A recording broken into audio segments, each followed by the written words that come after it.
अस्सलामुअलैकुम वरहमतुल्लाहि वबरकातुहू। मैं हूं डॉक्टर अब्दुल करीम अलीग और आप देख रहे हैं i+ TV बुलेटिन। आइए बात शुरू करते हैं कुवैतियन सोशल एक्टिविस्ट और PhD स्कॉलर अब्दुर्रहमान अन-नस्सार के ट्वीट से।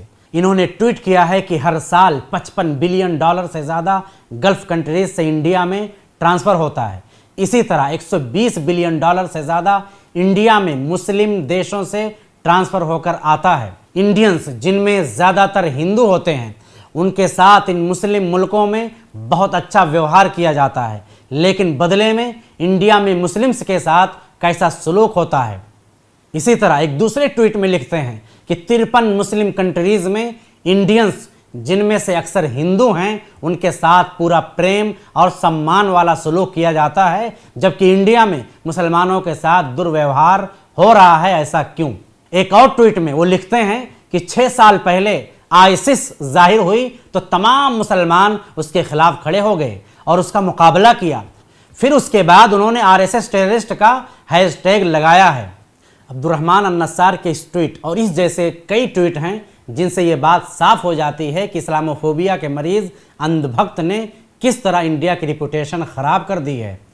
खरबों रुपया हर साल इन मुस्लिम देशों से भारत में ट्रांसफ़र होता है। करोड़ों लोग उन मुस्लिम और अरब कंट्रीज़ में जाकर अपनी रोज़ी रोटी कमा रहे हैं, लेकिन इस्लामोफोबिया के कुछ मरीज़ों की वजह से इन करोड़ों लोगों की रोज़ी रोटी भी लगता है बंद हो जाएगी। देश में रोज़ बरोज़ अनएम्प्लॉयमेंट बढ़ती ही जा रही है और इंडिया के दोस्त ममालिक भी अगर इंडियंस को जॉब नहीं देंगे तो हमारे देश की हालत और ख़राब हो जाएगी। आइए हम आपको बताते हैं कि क्यों इंडिया के खिलाफ अरब कंट्रीज़ के लोगों ने ऐसे ट्वीट करने शुरू किए हैं। गल्फ़ कंट्रीज़ में काम कर रहे अंधभक्तों ने वहां बड़ी बड़ी पोस्ट पर रहकर अरबों और मुसलमानों को गालियां दी।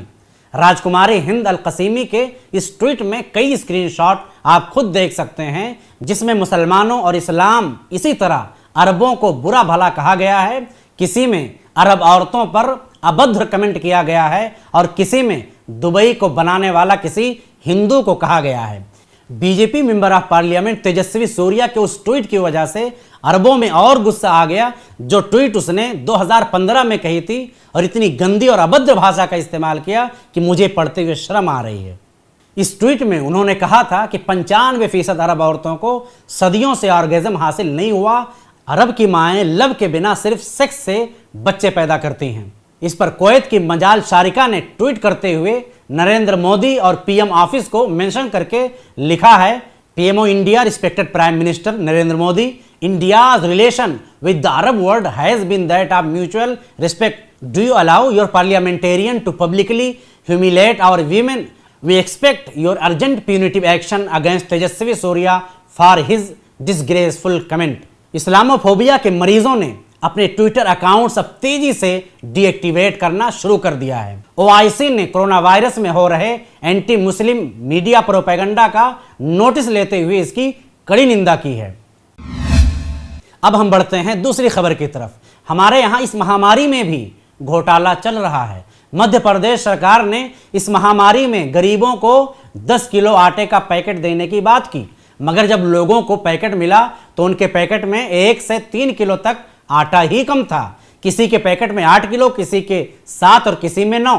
इस महामारी में भी गरीबों के एक टाइम का लुकमा छीनने में ये अथॉरिटीज पीछे नहीं रहीं। कलेक्टर से लोगों ने जब शिकायत की तो उन्होंने इसकी जांच करने की बात कही। अब हम बढ़ते हैं अगली खबर की तरफ। बहुत ही बेहतरीन खबर। गोदी मीडिया मुसलमानों के खिलाफ जितना चाहे नफरत फैला ले, लेकिन मुसलमान लगातार इंसानियत और ह्यूमैनिटी का काम कर रहे हैं। बड़ी खुशकुन खबर है, यहाँ मनिहार ट्रस्ट की तरफ से सैकड़ों लोगों को फ्री राशन तकसीम किया जा रहा है। मनिहार ट्रस्ट के प्रेसिडेंट हाजी ज़ियाउद्दीन बुखारी को सलाम, जिस महामारी में ऐसा नेक काम कर रहे हैं। आप इस वीडियो को देखिए और लोगों के तासुर और लोगों के साथ क्या व्यवहार हो रहा है उस पर उनका डायरेक्ट कमेंट सुनिए। हम लोग मनिहार ट्रस्ट के द्वारा जो है हम लोग 1 हफ्ते से इधर अभी इसमें बांटे हैं, जो ये दूसरा लॉकडाउन चालू हुआ है।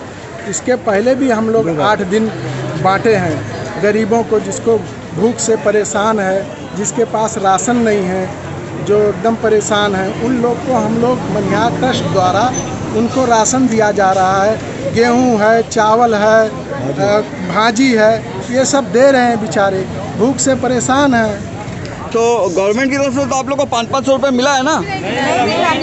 हाँ? नहीं मिला है। तो जैसा कि आप लोग देख रहे हैं यहाँ पर मनिहार एक ट्रस्ट है साकिनाका के अंदर, वहाँ पर गरीबों को राशन बांटा जा रहा है। तो आइए कुछ इन लोगों से बात करते हैं कि सोशल डिस्टेंसिंग का तो यहाँ पे ख्याल नहीं रखा जा रहा है, क्योंकि प्रॉब्लम ये है कि आदमी अपनी पेट से जो भूखा होता है तो उसको किसी रूल और रेगुलेशन को फॉलो करने का उसको ध्यान नहीं रहता। तो आइए कुछ लोगों से बात करते हैं और पूछते हैं कि लॉकडाउन में उनकी क्या स्थिति है। तो आप क्या करते हैं, क्या नाम है आपका? नरेंद्र भाई, यहाँ पे राशन बट रहा है, तो लॉकडाउन में क्या स्थिति है आपकी? काम कुछ नहीं है अभी कुछ नहीं। इससे पहले क्या करते थे? पहले जो काम करते थे हम ये चालू काम कर रहा था। अच्छा। अभी काम बंद है, पैसा कुछ नहीं, राशन भी नहीं है कुछ। राशन भी नहीं है, तो आप लोग यहाँ पे राशन लेने आए हैं? मनिहार ट्रस्ट की तरफ से। मनिहार ट्रस्ट से, ठीक है। मनिहार ट्रस्ट की तरफ से। तो आप जैसा कि देख सकते हैं काफ़ी लंबी लाइन है, 3 फुट के लंबे रही है। हाँ माँ जी, आपका नाम बताओ आपका? प्रधान जी। तो कैसा चल रहा है लॉकडाउन के टाइम पे, कैसा चल रहा है? सरकार की तरफ से आपको क्या फैसिलिटी मिली अब तक की? कुछ नहीं है। कोई सरकार की तरफ से कोई फैसिलिटी नहीं मिली। ट्रस्ट के द्वारा मिल रहा है। ये ट्रस्ट के द्वारा मिल रहा है जी। मनिहार ट्रस्ट। तो ठीक है, मनिहार ट्रस्ट ये कहाँ पे काम करता है? ये पूरे इंडिया में है। मनिहार ट्रस्ट के राष्ट्रीय प्रेसिडेंट हूँ। ओके, प्रेसिडेंट है, ये है प्रेसिडेंट साहब। मैं आपका ये वो घुमा देता हूँ, ये देखिए प्रेसिडेंट साहब है, हाजी जियाउल्लाह साहब।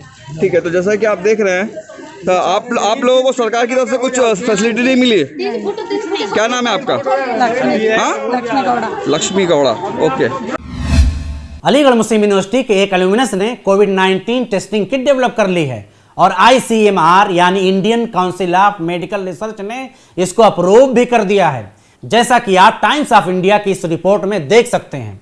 डिपार्टमेंट ऑफ बायोकेमिस्ट्री अलीगढ़ से फारिग नदीम उर Rahman, new life consultant and distributors private limited new Delhi के डायरेक्टर हैं। उन्होंने देश और पूरी इंसानियत के लिए यह शानदार काम किया है, इसको बहुत कम दामों में पब्लिक के लिए मुहैया कर दिया है। सबसे खास बात यह है कि इससे सिर्फ 15 मिनट के अंदर टेस्ट का रिजल्ट भी आपको मिल जाएगा।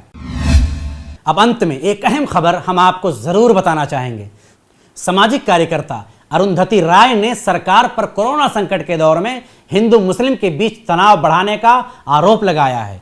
उन्होंने जर्मन न्यूज नेटवर्क डॉचे वेले DW से बात करते हुए केंद्र सरकार पर बड़ा आरोप लगाया है। राय ने कहा, सरकार कोरोना संकट की आड़ में हिंदू राष्ट्र के एजेंडे पर बढ़ रही है। सरकार की रणनीति नाजियों की यहूदियों के प्रति रणनीति जैसी है। हम सिर्फ कोविड से ही पीड़ित नहीं हैं, बल्कि घृणा और भूख के संकट से भी ग्रस्त हैं। यह संकट मुसलमानों के प्रति घृणा का है, जो दिल्ली में हुए नरसंहार के तुरंत बाद सामने आया है। दिल्ली में मुस्लिम विरोधी कानून के खिलाफ प्रदर्शन के कारण दंगे हुए थे। कोविड-19 के आड़ में सरकार युवा विद्यार्थियों को गिरफ्तार कर रही है। वकीलों, वरिष्ठ संपादकों, सामाजिक कार्यकर्ताओं और बुद्धिजीवियों के खिलाफ केस दर्ज कर रही है। कुछ को हाल ही में जेल में डाल दिया गया। राय यही नहीं रुकी, उन्होंने सरकार के इन कदमों की तुलना नाजी होलोकास्ट से कर दी। उन्होंने कहा कि सरकार कोरोना संकट का जैसा रणनीतिक इस्तेमाल कर रही है, यह याद दिलाता है कि कैसे नाजियों ने होलोकास्ट की रणनीति बनाई थी, जैसा कि आप इस वीडियो की तस्वीर में खुद देख सकते हैं। नाजरीन, जाते जाते आपसे खास गुजारिश, हमारे इस प्रोग्राम को ज़रूर देखें, लाइक करें, शेयर करें। अगर फेसबुक पर देख रहे हैं तो हमारे पेज को लाइक करना बिल्कुल ना भूलें। दीजिए इजाज़त, फिर मुलाकात होगी अगले एपिसोड में। अस्सलाम वालेकुम वरहमतुल्लाहि वबरकातुहू।